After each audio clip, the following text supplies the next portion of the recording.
Hola, ¿cómo están? Hoy vamos a contar una historia que tiene varias aristas nuevamente. Va a comenzar con una situación estremecedora. Tiene que ver con un abuso sexual nuevamente de un entorno familiar. Sobre esto hay estadísticas y muchas recurrentes lastimosamente. Y termina de una de las peores formas. Termina con quienes buscaban de alguna u otra forma neutralizar la amenaza, heridos y uno de manera mortal.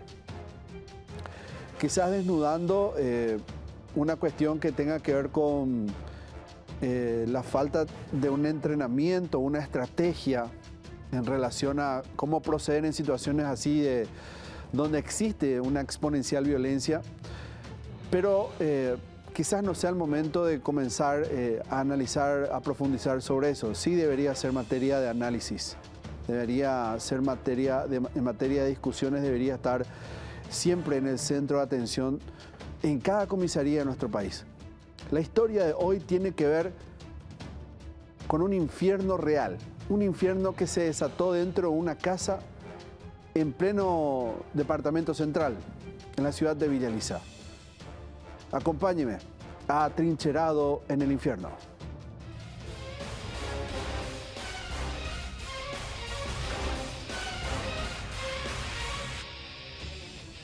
Vamos a la crónica de lo que había ocurrido y van a tener el contexto cuando comienza realmente esto a encenderse, cuando esa pólvora comienza a intensificarse en esa llama que era el odio, que era la ira, y un montón de sentimientos, de emociones que no vamos a terminar nunca de entender cómo todo se salió de control. Comenzó con algo muy grave, yo les dije. Se trataba de una denuncia de abuso y era una familiar que no propiamente estaba conectada de manera directa a lo que ocurría en la casa día a día, pero se termina enterando ella de lo que sucede. Y vaya, hace la denuncia. Así comienza todo. Era prácticamente los últimos días de enero del año 2023 y esto pasó. ¿Qué pasó? Villa Claudia, Paso Medín, ciudad de Villa Elisa. El lunes 30 de enero del año 2023 transcurría casi con normalidad en la ciudad de Villa Elisa, hasta que Flora escuchó que alguien tocaba a su puerta. Nombre: Flora Elizabeth Rolón Ferreira, de 40 años, de nacionalidad paraguaya y de profesión empleada, domiciliada en Paso Medín, ciudad de Villa Elisa. Era su sobrina, una adolescente de 15 años, que vivía a escasos metros de su casa. La adolescente llegó corriendo a la vivienda contigua, con los ojos empañados por el miedo y las manos temblorosas. No hacía falta que dijera mucho. Su presencia, su rostro desencajado y las palabras entrecortadas bastaron para que Flora supiera que algo grave había sucedido. Hugo me quiso tocar, logró decir, mientras rompía en llanto. Nombre: Hugo Antonio Montebruno Venegas, de 54 años, de nacionalidad paraguaya, de profesión electricista, domiciliado en Paso Medín, ciudad de Villa Elisa. El relato fue breve pero estremecedor. Sola en su casa con su padrastro, la menor había sido víctima de un intento de abuso. Su madre Angélica no estaba.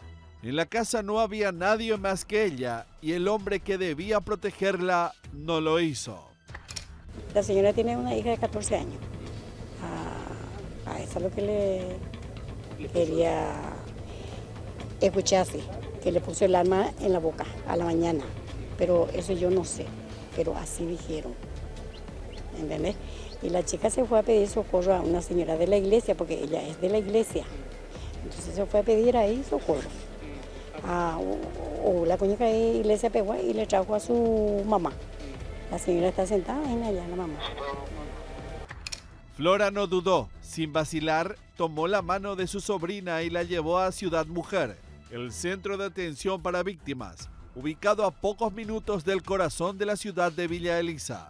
Sabía que el silencio no era una opción y alguien debía romper esa cadena. Eran las 10 de la mañana cuando llegaron. La denuncia se formalizó con celeridad y como un rompecabezas que empieza a encajar, siguieron los pasos. Fiscalía, juzgado de paz para proteger a la menor y excluir del hogar a Hugo Antonio. El trámite fue veloz, la urgencia era apremiante y pasado el mediodía ya tenía la orden para que este hombre saliera de la casa. Pero esta resolución no llegaba. La tía y la sobrina regresaron hasta la casa para hacerla efectiva. Pero el hombre, lejos de acatar la resolución judicial, se negó a salir.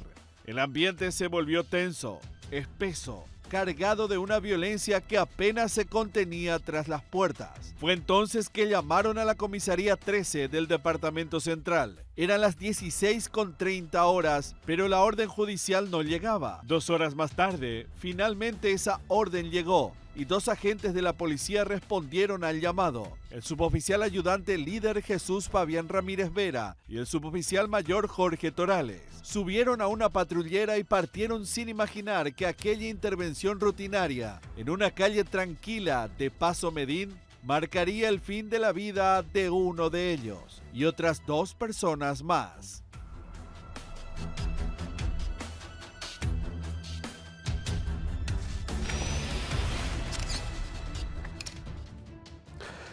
El momento más cumbre, por marcar simplemente lo extremo de lo que había ocurrido, sucede cuando la denuncia ya estaba hecha y las autoridades locales estaban presentes en el sitio.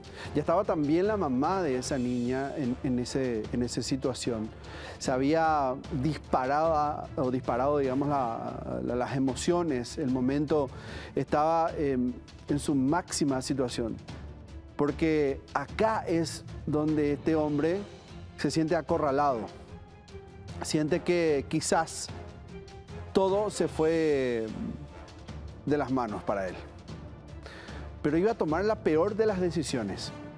No solo iba a querer tomar venganza contra quienes lo denunciaron, sino que también quería hacerlo contra su víctima, contra la madre de esa niña y contra esos agentes policiales en ese momento. Todo se salió de control y así comenzó la tragedia. El comienzo de la tragedia. Nada anticipaba una tragedia. Nada advertía que aquel procedimiento que empezaba como tantos otros terminaría tiñendo de luto la jornada. Pero esta historia apenas comenzaba y lo hacía con un gesto de valentía. El de Flora, que eligió actuar. Las horas avanzaban con una mezcla de tensión y desgaste. Frente a la casa, bajo el sol que comenzaba a declinar, la quinceañera esperaba justicia. A su lado, los agentes de la comisaría 13 intentaban que el hombre dentro de la vivienda acatara la orden judicial. Pero Hugo Antonio se mantenía atrincherado, negándose a salir. Desde la vereda, la adolescente con voz firme y desesperada reclamaba acción. ¿Por qué no entran? Tiene que salir, insistía, mientras que sus palabras se perdían entre la impotencia y el protocolo. Los oficiales cautelosos esperaban evitar una confrontación violenta e intentaban negociar con el agresor, pero el tiempo pasaba y con él crecía la incertidumbre. Al mismo tiempo que la orden, Angélica A., la madre de la menor, regresaba al hogar. Su andar no era el de alguien ajeno a los conflictos. Habituada al maltrato de su pareja, a los gritos, a las amenazas silenciosas, abrió el portón, dando paso al ingreso de los policías. Flora, su hermana, ya no estaba frente a la casa. Se había retirado unos minutos antes, ingresando a la vivienda contigua. El peso del momento recaía ahora sobre Angélica, los policías y la adolescente. La patrullera. La patrullera. Caray, lo abrí aunque caray.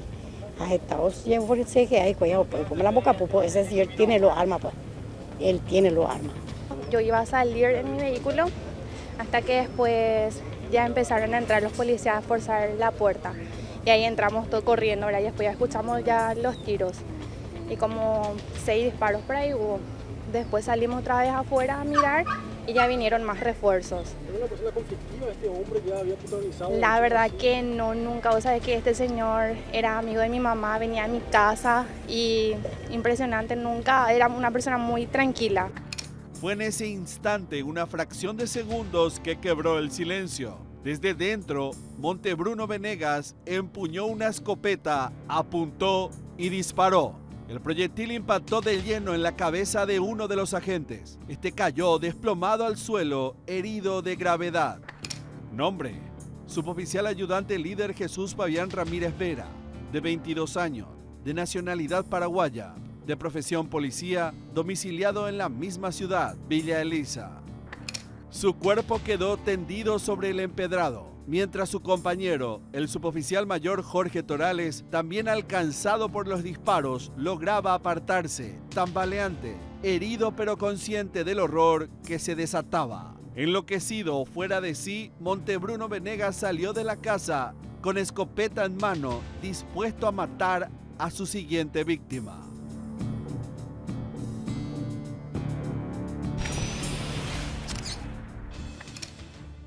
Este hombre estaba decidido a matar. Y tenía en ese momento más alto, que estaba fuera de sí, descontrolado, al parecer, aunque suene contradictorio, lo tenía bajo control en la cabeza, es decir, sabía muy bien lo que quería hacer. Y con el tiempo se van a dar cuenta a qué me refiero. Este hombre había planificado en un corto plazo, en ese momento de mayor aceleración de sus emociones, de su estado de psicopatía tal vez, eliminar a todos para salvarse. Quizás él sabía muy bien, estaba consciente que no iba a poder zafarse de todo eso. Sabía muy bien que un caso de abuso lo llevaría directamente a prisión. Y sabía muy bien también, quizás, lo que les ocurre a aquellos que abusan de menores en un estado de prisión. Ya creo que habíamos contado esa historia en su momento. Entonces, todo esto quizás, imagino yo, es tan solo, no sé, llámenle una divagación mía, pero creo estar de ese lado en ese momento, imaginarme en ese escenario lo que pudo haber sucedido. Y ese hombre tomó la peor decisión.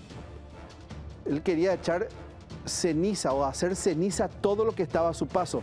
Y eligió como primera víctima a la tía de esa niña de quien había abusado. Quería eliminarla, quería matarla, quería una venganza. La venganza. Con el rostro desencajado y la escopeta aún humeante, Hugo Antonio Montebruno Venegas atravesó el patio con paso decidido. No buscaba huir, buscaba más víctimas. Sin detenerse, se dirigió a la casa de al lado, donde su concuñada, Flora Elizabeth, había buscado refugio apenas minutos antes. Fue ella quien había dado el primer paso, quien alzó la voz y acompañó a su sobrina en la denuncia. Y fue por eso, quizás, que se convirtió en el próximo blanco. Montebruno no tocó la puerta, no avisó. La encontró y sin mediar palabra alguna, jaló nuevamente del gatillo. El disparo fue certero. Flora cayó fulminada en su propia casa, víctima de un crimen brutal que teñía aún más de horror aquella jornada. Villa Claudia, un rincón normalmente tranquilo de la ciudad de Villa Elisa, se transformaba en un campo de muerte y fuego. Y ahora vamos a identificarle bien, ella estaba, familiares todavía no están llegando, presumimos que es la cuñada del supuesto autor, todavía no pudimos ingresar a la otra casa donde está el otro cuerpo. ¿Antecedentes de violencia ya existen? Me dijo la señora que no, denuncias no tenemos, la fiscalía no recibimos ningún tipo de denuncia de ningún tipo de hecho de estas personas. ¿Y la esposa fiscal qué se sabe? Ella está acá también, la concubina del supuesto autor está también acá, está muy... No, nada, ella no tiene ninguna lesión física aparente. Tras asesinarla, el agresor regresó a su vivienda. No quedaban rastros de razón alguna. Dentro lo esperaba su pareja, Angélica A., madre de la adolescente víctima del intento de abuso.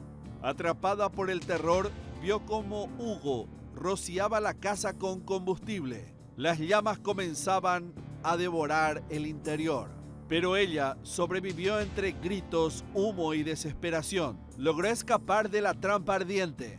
Afuera, los vecinos comenzaban a acercarse, alertados por los disparos, los gritos y la columna de humo que se elevaba como un presagio funesto. En el caos se escuchó un último disparo. Poco después, el fuego consumía por completo la casa. Las víctimas habían huido de las llamas. El agresor aparentemente también. Durante minutos temieron lo peor, que siguiera armado, escondido y acechando. Las sirenas no tardaron en romper el silencio del horror. Ambulancias, patrulleras, vecinos llorando, cámaras de celulares captando la escena. El suboficial líder Jesús Fabián Ramírez Vera fue trasladado de urgencias, pero su vida ya pendía de un hilo muy fino. Poco después, se confirmaría su fallecimiento en el Hospital Distrital de Villa Elisa, convirtiéndose en el mártir de un operativo que nunca debió terminar así. El otro agente, Jorge Torales, fue llevado al Hospital de Policía Rigoberto Caballero. Estaba herido, pero fuera de peligro. Vivo, pero marcado por una escena que lo acompañaría para siempre.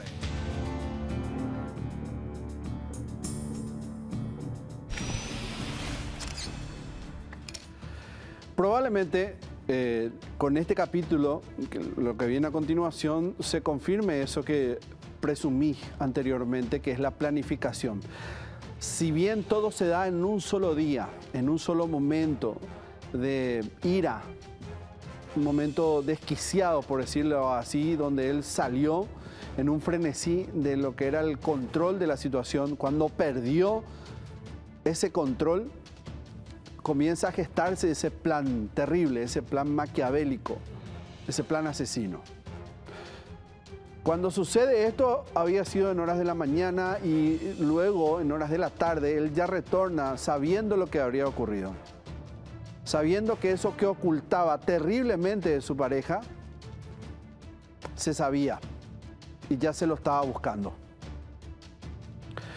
Por eso es que de aquí en más, la aparición de ese líquido inflamable, el combustible y todo lo que vendría posteriormente tendría su epitafio, tendría su final, en todo caso, en las cenizas, porque así él quería. Quería que todo se incendie. Entre cenizas. La noche del 30 de enero parecía interminable. El olor a humo aún se mezclaba con el polvo de la calle y el silencio espeso que dejó la violencia. Mientras los vecinos intentaban entender lo vivido, los bomberos voluntarios luchaban contra las llamas que devoraban los restos de la casa de Angélica, quemada por Hugo Antonio. Durante horas, trabajaron entre chispas, maderas que se desplomaban, brasas que no cedían. El fuego fue sofocado entrada la madrugada, pero el calor persistente no permitía aún explorar con seguridad los escombros. La escena quedó en manos de la policía, pero no hubo inspección inmediata. El riesgo era alto y los rastros de muerte aún ardían. Decidieron esperar y al despuntar la mañana del martes 31 de enero, los agentes regresaron para inspeccionar lo que quedaba de aquella vivienda. Transformada ahora en ruina, era la tumba que eligió Hugo. Fue en el baño donde encontraron su cuerpo. El cadáver calcinado yacía en una de las habitaciones consumidas por el fuego. Aunque irreconocible a simple vista, parte del rostro había escapado del alcance de las llamas, lo suficiente para permitir la identificación. Todo indicaba que era él, Montebruno Venegas, el feminicida, el agresor, el asesino del policía y de su cuñada. Aquel que horas antes había convertido una casa en un infierno, estaba muerto en el baño. La fiscal María Angélica Acosta confirmó lo que muchos esperaban escuchar. El cuerpo encontrado pertenecía a Hugo Antonio y se presumía que, tras cometer los crímenes, tomó la determinación cobarde de autoeliminarse. La escena cerraba un capítulo, aunque no las heridas. La parte de la cara no estaba tan quemada, explicó la fiscal. La hija del criminal desenfrenado fue quien lo reconoció. Dijo que sí, que era su padre. El cuerpo le fue entregado a ella. Así terminó la historia del victimario, solo, atrapado entre las paredes que él mismo incendió. Pero para las autoridades todavía habían cabos sueltos que indagar. Todos los cuerpos fueron llevados a la morgue judicial de Asunción para ser sometidos a una autopsia, una que esperaban arroje más pistas.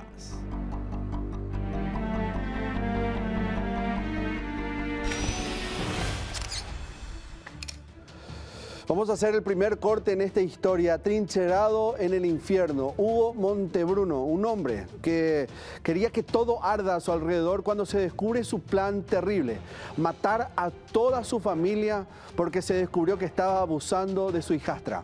Corte y ya volvemos con la segunda parte.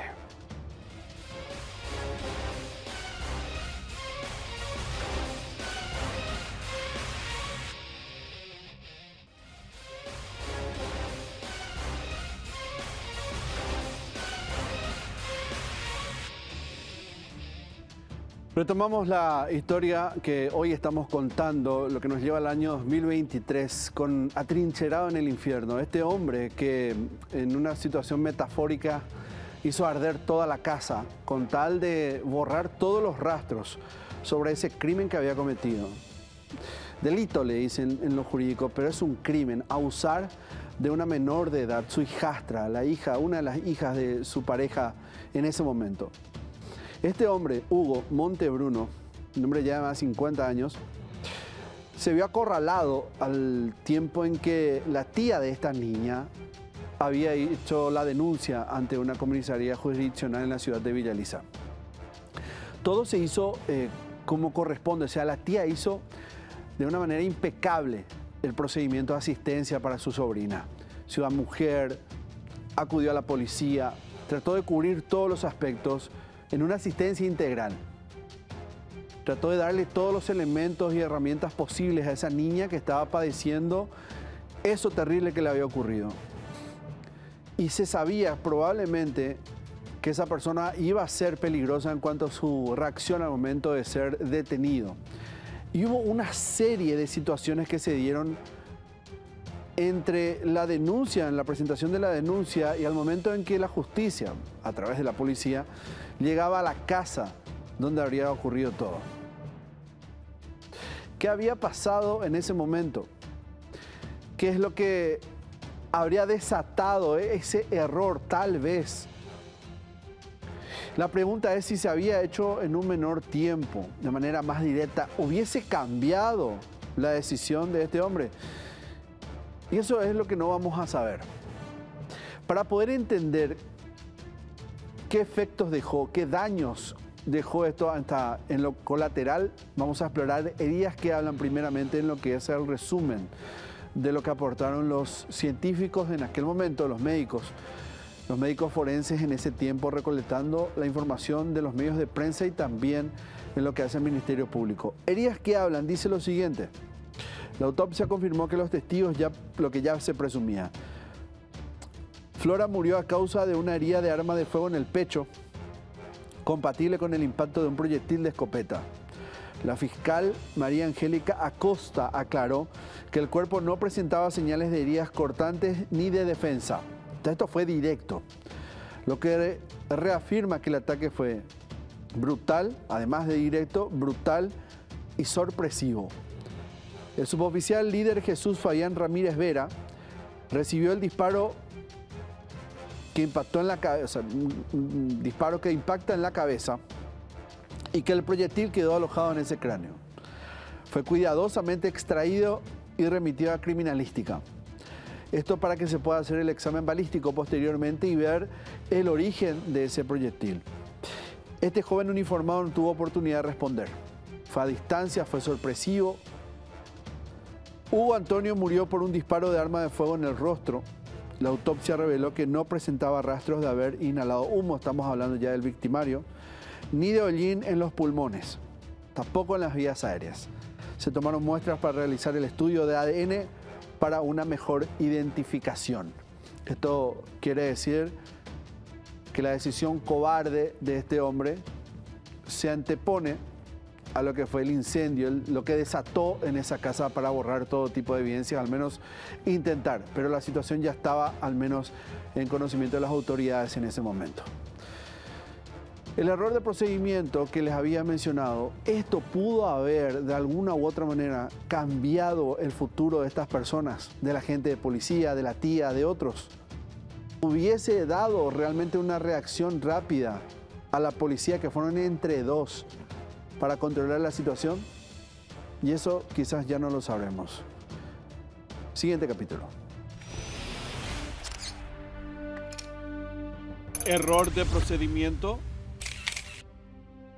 El crimen en Villa Claudia no solo dejó víctimas mortales y hogares devastados, dejó también una dolorosa pregunta flotando en el aire. ¿Se pudo haber evitado? Con el paso de los días, mientras las autopsias arrojaban datos concretos y las familias se enterraban a sus muertos, comenzó a desnudarse una verdad aún más inquietante. La tragedia fue también hija de una cadena de omisiones. Lo que a simple vista fue un operativo fallido reveló en el fondo una falla estructural, una grieta en el sistema, la vulnerabilidad de las restricciones judiciales en casos de violencia intrafamiliar quedó al descubierto.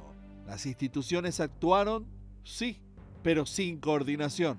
El comisario Carlos Benítez, entonces jefe de la Dirección de Prevención y Seguridad y actual comandante de la Policía Nacional del Paraguay, explicó que todo dependía del procedimiento de la carátula judicial y de las medidas que el juzgado de paz pudiera ordenar, sin intervención inmediata de la Fiscalía ni detención del agresor. El oficio de exclusión del hogar fue expedido a las 16:30 de ese lunes, casi 6 horas después de que la denuncia fuera presentada.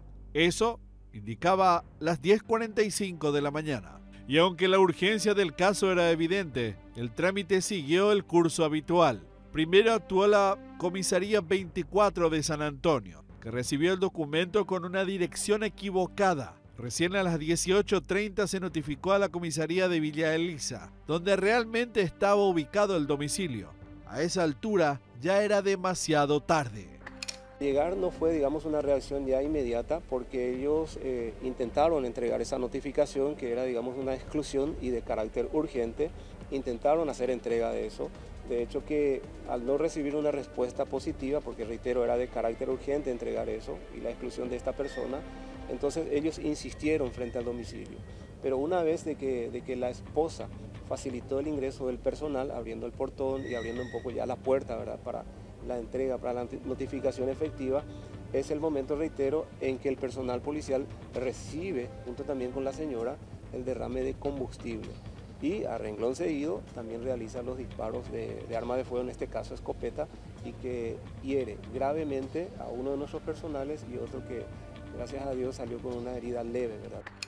La jueza de paz Beatriz Olga Morán fue la que emitió la orden de exclusión contra Hugo Antonio Montebruno Venegas. Ella se defendió alegando que desde Ciudad Mujer no se informó adecuadamente del riesgo que implicaba el caso. Según ella, si hubieran ingresado a su juzgado de origen, el procedimiento hubiera sido otro. En primer lugar, comunicar inmediatamente a la Fiscalía para que le tome declaración a la niña, para la contención psicológica y en base a su relato, sacar una orden de detención. Así lo explicó. El caso ameritaba, enfatizó entonces la jueza. Según ella, se trataba de un tipo penal de acción penal pública, una tentativa de abuso sexual, y lo lógico habría sido intervenir con más contundencia desde un primer momento. Pero eso no ocurrió.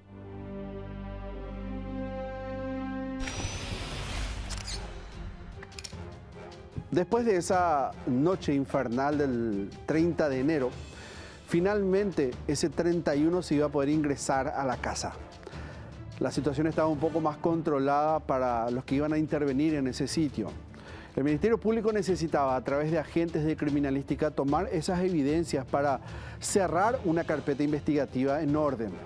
Saben ustedes que con la muerte del autor, el caso queda extinto, queda cerrado. Ya no hay a quien llevar a juicio. pero se tenía que hacer ese procedimiento y por sobre todo tener ese elemento clave en todo esto, y es el arma que se habría utilizado, la que utilizó Hugo. Recuerden ustedes que acá estamos hablando de un agente de policía muerto, un familiar muerto y una autoeliminación.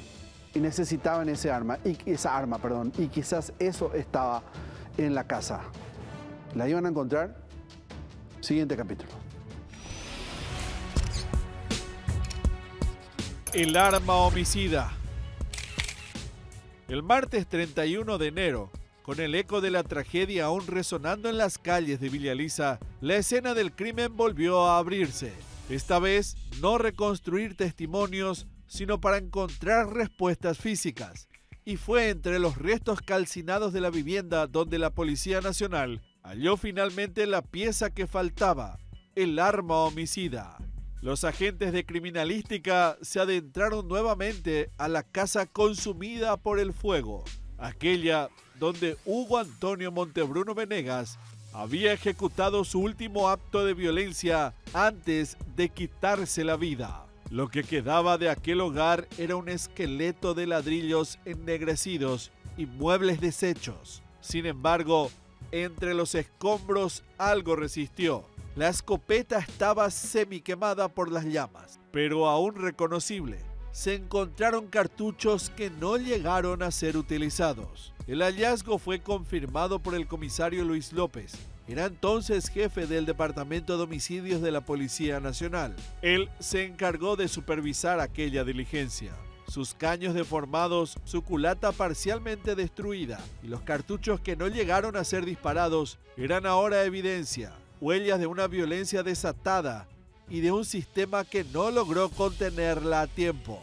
Las evidencias fueron llevadas al laboratorio forense del Ministerio Público para el análisis balístico que debía confirmar que esa escopeta fue el arma que dio muerte a los 3 involucrados, Líder, Flora y también el autor, que en ese momento aún se presumía la autoeliminación.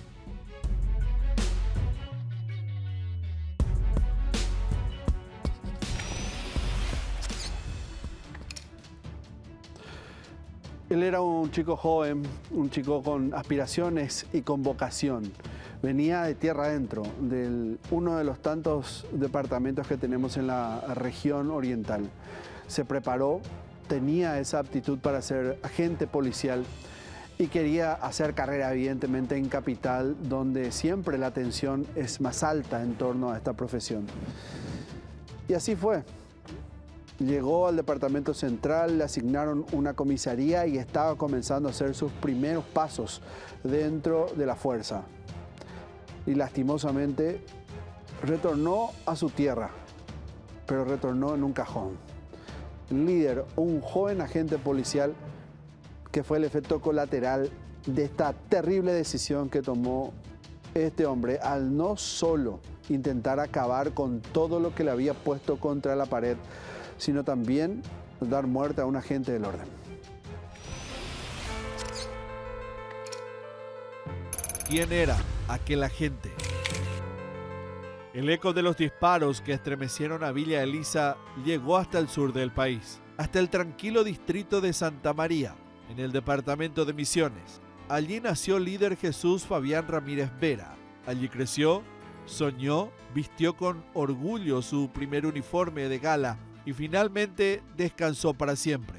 La mañana del entierro fue serena, como si el cielo mismo hubiera querido honrar el sacrificio del joven suboficial.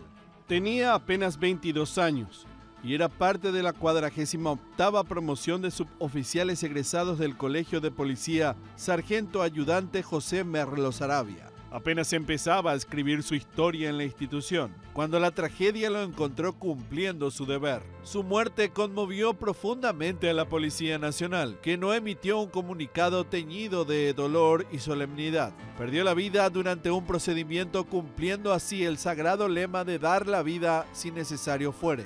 Solo eso refería. El uniforme que un día vistió con ilusión fue ahora parte del homenaje. Sus compañeros de promoción, los altos mandos policiales, familiares, los vecinos y amigos lo acompañaron en su último viaje de más de 200 kilómetros desde la ciudad de Villa Elisa hasta el camposanto de Santa Rosa, Misiones.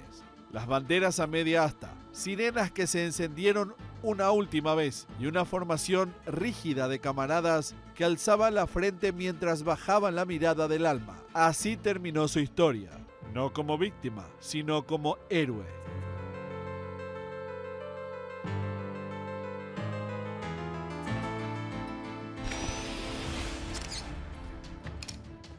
Vamos a hacer la pausa. A continuación, al final, el desenlace de este caso atrincherado en el infierno, el caso de Hugo Montebruno. Si bien hoy ceñimos en torno a él la historia, contamos ese paso de luto que había dejado, no es el protagonista real de este caso. Porque es ese hombre el que desató el infierno en la casa donde estaba con su pareja, que tenía hijos de otra relación, y decidió abusar de una de ellas. Y esto fue lo que disparó toda esta ira, este estado psicótico en el que él entró, donde no encontró mejor forma, después de matar a un agente policial a la que la denunció, y acabar también con la casa, incendiándola, que acabar con su vida matándose. A la vuelta del corte, ¿cómo termina este caso? Pausa y ya volvemos.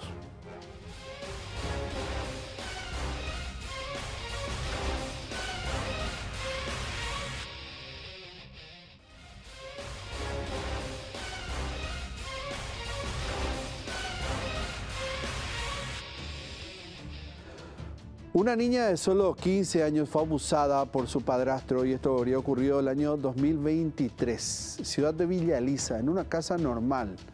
Bueno, normal al menos a la vista de todos. Pero se iba a tomar conocimiento de esto y lo iba a hacer una tía de esa niña que lo denunció.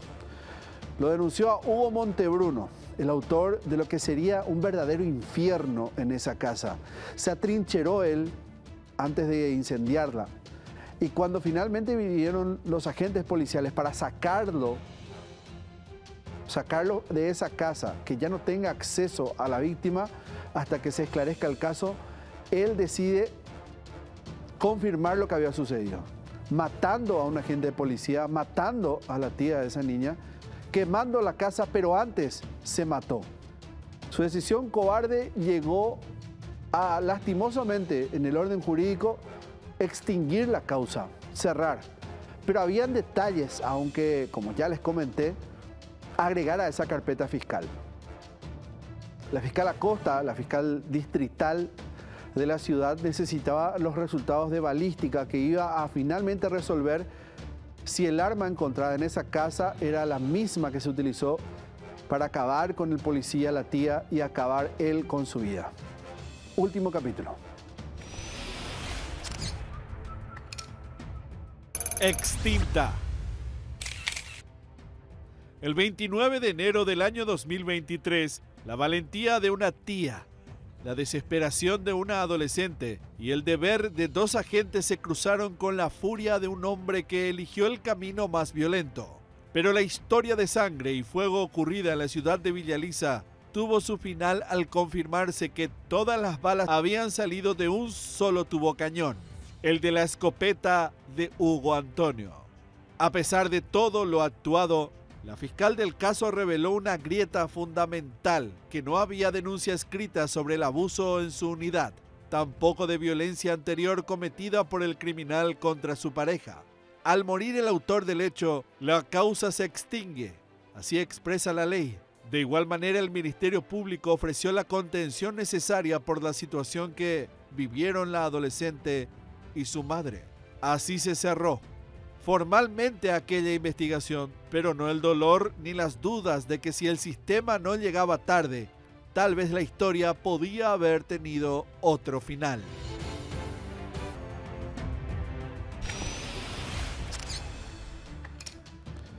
Llegamos al final de este capítulo.